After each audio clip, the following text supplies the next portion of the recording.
wabarakatuh. Kembali lagi di channel Ahya Rasidi. Panggung sejarah perjalanan jihad umat Islam telah menampilkan para pahlawannya yang super berani berjuang hingga titik darah penghabisan. Alangkah berharganya apabila kita meneladani cara iman mereka, cara berani mereka, cara jujur mereka, cara ikhlas mereka, dan cara setia mereka terhadap Islam. Sebab dengan berguru pada kesungguhan dedikasi mereka pada Islam, sungguh kita akan mampu menuai kualitas kepribadian yang jauh lebih baik. Cerita ini saya akan mengisahkan tentang panglima dan atau prajurit Islam legendaris seperti sosok Khalid bin Walid yang mendapat julukan pedang Allah yang terhunus. Semoga dengan cerita ini dapat menggetarkan hati dan dapat menyadarkan kita akan apa arti pentingnya sebuah perjuangan membela agama yang dibawa oleh Nabi Muhammad SAW, serta apa pentingnya menjunjung tinggi nilai-nilai kebenaran. Khalid bin Walid adalah panglima terhebat dalam Islam. Khalid bin Walid berasal dari suku Quraisy, klan yang melawan Nabi Muhammad SAW. Dia memiliki peran vital dalam kemenangan orang Mekah sewaktu pertempuran Uhud melawan orang muslimin. Dia menjadi mualaf dan masuk Islam bergabung bersama Nabi Muhammad setelah terjadinya perjanjian Hudaybiyah, serta berpartisipasi dalam berbagai ekspedisi untuk Nabi Muhammad seperti pertempuran Mu'tah. Ini merupakan pertempuran pertama antara orang Romawi dan Muslim. Khalid bin Walid melaporkan bahwa pertempuran tersebut amatlah sengit sampai-sampai dia menggunakan 9 pedang yang kesemua pedangnya patah dalam pertempuran tersebut. Pada pertempuran Mu'tah, Khalid bin Walid ditunjuk untuk menjadi panglima perang pengganti setelah ketiga panglima perang dalam pertempuran Mu'tah tersebut, yaitu Zaid bin Harisah, lalu Ja'far ibnu Abi Thalib, lalu Abdullah ibnu Rawahah yang tewas terbunuh secara berurutan dalam pertempuran yang sengit itu.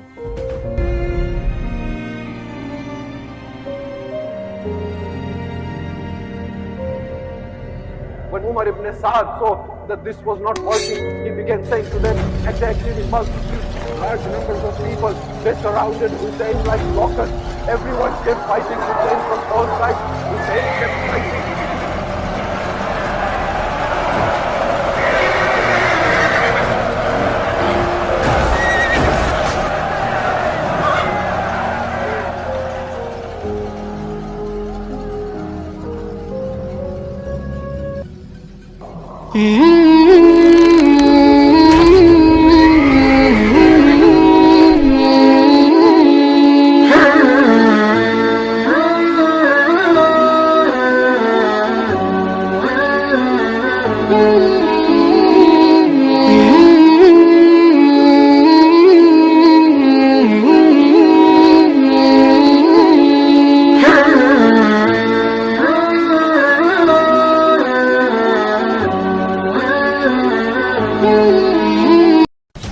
Pada saat yang genting itu, tampillah Khalid bin Walid, si pedang Allah yang menyorot seluruh medan tempur yang luas itu dengan kedua matanya yang tajam. Diaturnya rencana dan langkah yang akan diambil secepat kilat, kemudian membagi pasukannya ke dalam kelompok-kelompok besar dalam suasana perang berkecamuk terus. Setiap kelompok diberinya tugas sasaran masing-masing, lalu dipergunakanlah seni yudanya yang membawa mukjizat. Dengan kecerdikan akalnya yang luar biasa, sehingga akhirnya ia berhasil membuka jalur luar di antara pasukan Romawi. Dari jalur itulah seluruh pasukan muslimin menerobos dengan selamat. Karena prestasinya dalam perang inilah Rasulullah menganugerahkan gelar kepada Khalid bin Walid, si pedang Allah yang senantiasa terhunus.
Khalid bin Walid dilahirkan pada tahun 585 Masehi di Mekah kepada pasangan bernama Walid bin Al-Mughirah, seorang ketua dari Bani Makhzum, bangsa Quraisy, dan ibunya bernama Lubabah binti Al-Harith.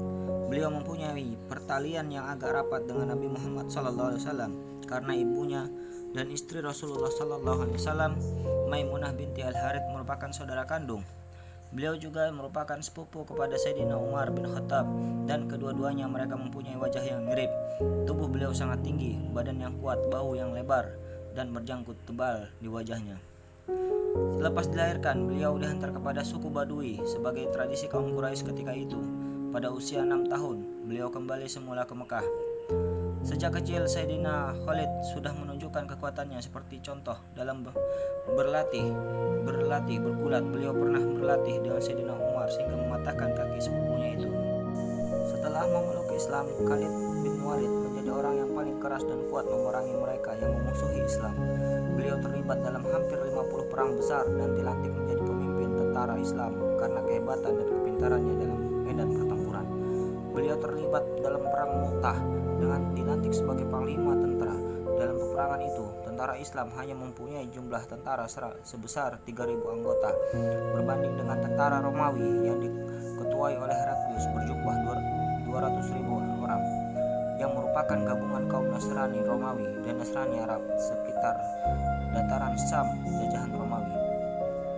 Setelah 3 panglima yang dilantik oleh Rasulullah SAW, yaitu Zaid bin Harisah, Ja'far bin Abu Thalib, dan Abdullah bin Rawahah gugur syahid dalam pertempuran itu, Khalid Al-Walid dilantik menggantikan tempat mereka oleh kata sepakat.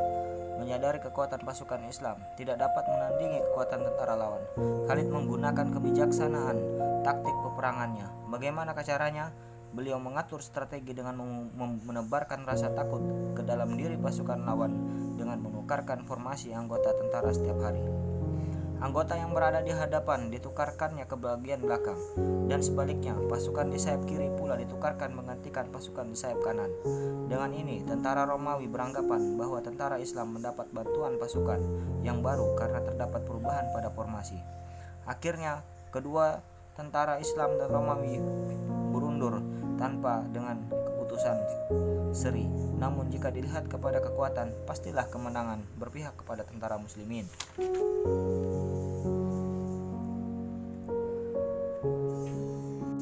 Pencapaian terbesar beliau dalam karirnya sebagai seorang panglima perang adalah apabila beliau berjaya mengalahkan pasukan Roma dan Persia dalam masa 3 tahun saja. Dalam peperangan Yarmouk yang bermula daripada cebisan dan sambungan daripada peperangan Mu'tah yang diterajui oleh Khalid bin Walid, tentara Islam berjaya mengalahkan tentara kerajaan Romawi Timur yang merupakan sebuah kerajaan yang sangat kuat ketika itu. Peperangan berat sebelah yang mana tentara Romawi memiliki senjata yang lengkap dan tentara yang terlalu besar bedanya dengan jumlah tentara Islam. Menurut sumber Islam, tentara muslimin ketika itu hanya berjumlah 45.000 orang berbanding dengan Romawi yang berjumlah lebih kurang 240.000 orang dibanding 1:5. Namun, walaupun dengan kelengkapan yang cukup, pengalaman perang yang hebat, serta tentara yang ramai, kemenangan tetap berpihak kepada tentara Islam dengan izin Allah Subhanahu wa Ta'ala yang dipimpin oleh Khalid bin Walid. Menurut beberapa sejarawan, pertempuran ini dianggap sebagai salah satu pertempuran terpenting dalam sejarah dunia karena ia menandakan sebuah gelombang pertama penaklukan kerajaan Islam di luar Arab. Dengan penaklukan ini, Empire Islam masuk dengan laju sekali ke Palestina, Syria, dan Mesopotamia yang mana rakyatnya beragama Kristiani. Pada saat peristiwa perang Uhud, kekalahan kaum Quraisy di dalam perang Badar membuat mereka jadi tergila-gila. Karena penyesalan dan panas hati, mereka merasa terhina, rasa sombong dan kebanggaan mereka sebagai suku Quraisy telah meluncur masuk lumpur kehinaan. Arang telah tercoreng di muka orang-orang Quraisy. Mereka seolah-olah tidak bisa lagi mengangkat dirinya dari lumpur kehinaan itu. Dengan segera mereka membuat persiapan-persiapan untuk membalas pengalaman pahit yang terjadi di Badar. Sebagai pemuda Quraisy, Khalid bin Walid pun ikut merasakan pahit getirnya kekalahan itu. Sebab itu, dia ingin membalas dendam sukunya dalam peperangan Uhud. Khalid dengan pasukannya bergerak ke Uhud dengan satu tekad, menang atau mati. Orang-orang Islam dalam pertempuran Uhud ini mengambil posisi dengan membelakangi bukit Uhud. Sungguh pun kedudukan pertahanan baik masih terdapat suatu kekhawatiran. Di bukit Uhud masih ada suatu tanah genting di mana tentara Quraisy dapat menyerbu masuk pertahanan Islam. Untuk menjaga tanah genting ini, Nabi Muhammad SAW menempatkan 50 orang pemanah terbaik. Nabi memerintahkan kepada mereka agar bertahan mati-matian. Dalam keadaan bagaimana jua pun jangan sampai meninggalkan pos masing-masing. Khalid bin Walid memimpin sayap kanan tentara Quraisy 4 kali lebih besar jumlahnya daripada pasukan Islam. Tetapi mereka jadi ragu-ragu mengingat kekalahan-kekalahan yang telah mereka alami di perang Badar. Karena kekalahan ini, hati mereka menjadi kecil menghadapi keberanian orang-orang Islam. Sungguh pun begitu pasukan-pasukan Quraisy memulai pertempuran dengan baik, tetapi setelah orang-orang Islam mulai mendobrak pertahanan mereka telah gagal untuk mempertahankan tanah yang mereka injak. Kekuatannya menjadi terpecah-pecah, mereka lari bercerai-berai. Peristiwa perang Badar berulang kali kembali di perang Uhud. Saat-saat kritis sedang mengancam orang-orang Quraisy. Tetapi Khalid bin Walid tidak goncang dan sarafnya tetap membaca. Dia mengumpulkan kembali anak buahnya dan mencari kesempatan baik guna melakukan pukulan yang menentukan.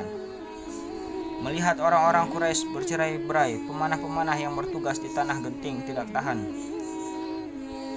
hati. Pasukan Islam tertarik oleh harta perang, harta yang ada pada mayat-mayat orang-orang Quraisy. Tanpa pikir panjang akan akibatnya, sebagian besar pemanah-pemanah penjaga tanah genting meninggalkan posnya dan menyerbu ke lapangan. Pertahanan tanah genting menjadi kosong. Khalid bin Walid dengan segera melihat kesempatan baik ini. Dia menyerbu ke tanah genting dan mendesak masuk beberapa orang pemanah yang masih tinggal dikeroyok bersama-sama. Tanah genting dikuasai oleh pasukan Khalid dan mereka menjadi leluasa untuk menggempur pasukan Islam dari belakang. Dengan kecepatan yang tak ada tentaranya, Khalid masuk dari garis belakang dan menggempur orang Islam di pusat pertahanannya. Melihat Khalid telah masuk melalui tanah genting, orang-orang Quraisy yang telah lari bercerai-berai berkumpul kembali dan mengikuti jejak Khalid menyerbu dari belakang. Pemenang antara beberapa menit yang lalu sekarang telah terkepung lagi dari segenap penjuru dan situasi mereka menjadi gawat. Khalid bin Walid telah mengubah kemenangan orang Islam di Uhud menjadi suatu kehancuran. Mestinya orang-orang Quraisy lah yang kalah dan bercerai-berai, tetapi karena gemilangnya Khalid sebagai ahli siasat perang, kekalahan-kekalahan telah disulapnya menjadi satu kemenangan. Dia menemukan lubang-lubang kelemahan pertahanan orang Islam. Hanya pahlawan Khalid lah yang dapat mencari saat-saat kelemahan lawannya, dan dia pula yang sanggup menarik kembali tentara yang telah bercerai-berai dan memaksanya untuk bertempur lagi. Seni perangnya yang luar biasa inilah yang mengungkap kekalahan Uhud menjadi suatu kemenangan bagi orang-orang Quraisy.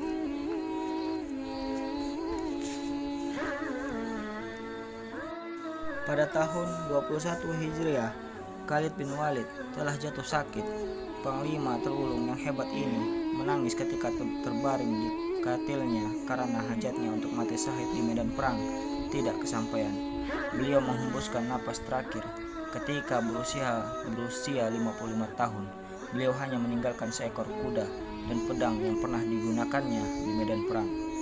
Sayyidina Abu Bakar alaihissalam Siddiq berkata, tidak ada lagi wanita yang mampu melahirkan anak seperti Khalid.